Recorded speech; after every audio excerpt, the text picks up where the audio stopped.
En mai 2011, les 47 États membres du Conseil de l'Europe signent la résolution 1815 intitulée « Le danger potentiel des champs électromagnétiques et leur effet sur l'environnement ». La résolution 1815 du Conseil de l'Europe, dont la France est signataire, notifie un ensemble de recommandations afin de protéger la population face à l'augmentation exponentielle des champs électromagnétiques dans l'environnement. Et elle insiste sur la nécessité de prendre en considération les personnes dites électrosensibles. Électro-hypersensibles, EHS, et multichimico-sensibles, MCS, nous sommes les premières victimes des pollutions électromagnétiques et des pollutions chimiques décrites dans ce texte.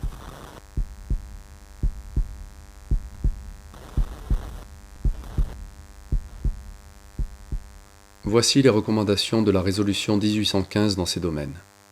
Article 4.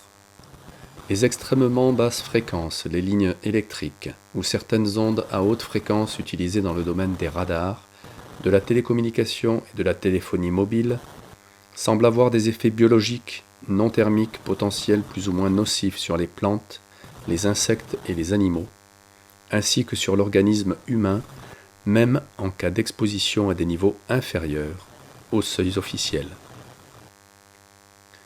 Article 6. Attendre d'avoir des preuves scientifiques et cliniques solides avant d'intervenir pour prévenir des risques bien connus peut entraîner des coûts sanitaires et économiques très élevés, comme dans les cas de l'amiante, de l'essence au plomb et du tabac. Article 7. Le problème des champs ou ondes électromagnétiques et leurs conséquences possibles sur l'environnement et la santé est évidemment comparable à d'autres problèmes actuels, comme la mise sur le marché des médicaments, des produits chimiques, des pesticides, des métaux lourds ou des organismes génétiquement modifiés. Article 8. L'Assemblée recommande aux États membres du Conseil de l'Europe de prendre toutes les mesures raisonnables pour réduire l'exposition aux champs électromagnétiques, notamment aux radiofréquences émises par les téléphones portables, et tout particulièrement l'exposition des enfants et des jeunes pour qui les risques de tumeurs de la tête semblent les plus élevés. De revoir les fondements scientifiques des normes actuelles d'exposition aux champs électromagnétiques au niveau le plus faible raisonnablement possible. De porter une attention particulière aux personnes électrosensibles, atteintes du syndrome d'intolérance aux champs électromagnétiques, et de prendre des mesures spéciales pour les protéger, en créant par exemple des zones blanches, non couvertes par les réseaux sans fil. Dans le but de réduire les coûts, d'économiser de l'énergie, et de protéger l'environnement et la santé humaine, d'accroître les efforts de recherche sur de nouveaux types d'antennes, de téléphones portables et d'appareils de type DECT, et d'encourager la recherche et le développement de télécommunications basées sur d'autres technologies tout aussi efficaces, mais qui ont un effet moins nocif sur l'environnement et la santé.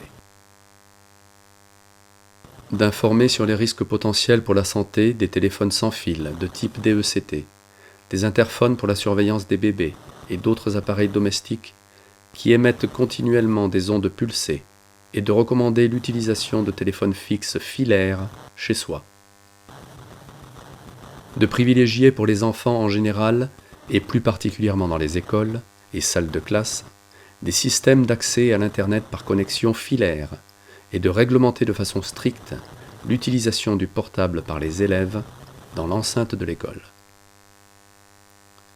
De tenir compte des scientifiques qui donnent l'alerte les premiers et de les protéger. De promouvoir des débats pluralistes et contradictoires entre toutes les parties prenantes, y compris la société civile. Fin de citation. La 2G a fait place à la 3G, puis à la 4G, accompagnée du Linky. Les tests 5G ont débuté sans prendre en considération le principe de précaution. Ces technologies induisent un risque sanitaire certain et une atteinte à nos libertés individuelles. Elles entraînent des conséquences sur l'environnement, déjà connues, et menacent l'ordre social existant. Nos enfants sont amenés à étudier sur des tablettes connectées en Wi-Fi, malgré le déploiement de la fibre optique. Communiquer sans fil est devenu une norme sociale, alors qu'il s'agit d'un besoin créé de toutes pièces. L'ordonnance numéro 6 du Conseil des ministres du 25 mars 2020 a fini de mettre à bas la loi Abeille en déréglementant l'installation des antennes relais. Les règles d'urbanisme fixant des distances limites d'installation des lignes électriques à proximité des habitations ne sont pas respectées. Le nombre de HS et MCS se compte en millions selon l'Agence nationale de sécurité sanitaire, unis dans la douleur et la souffrance par la diversité de nos symptômes et de nos incapacités. Et d'aucuns osent déclarer que nous représentons une menace pour le modèle économique qui émerge. On dit parfois de nous que nous sommes les premiers à donner l'alerte, comme les canaris qui, lorsqu'ils s'arrêtaient de chanter, avertissaient les mineurs de fond d'un coup de grisou. Les maux dont nous souffrons traduisent les travers de nos sociétés démocratiques, où technologie et progrès se conjuguent au détriment de nos droits fondamentaux. Vivre en sûreté et jouir d'un environnement sain, pouvoir circuler et travailler librement. Nous, EHS et MCS, ne voulons pas finir sacrifiés comme des canaris dans une mine, asphyxiés.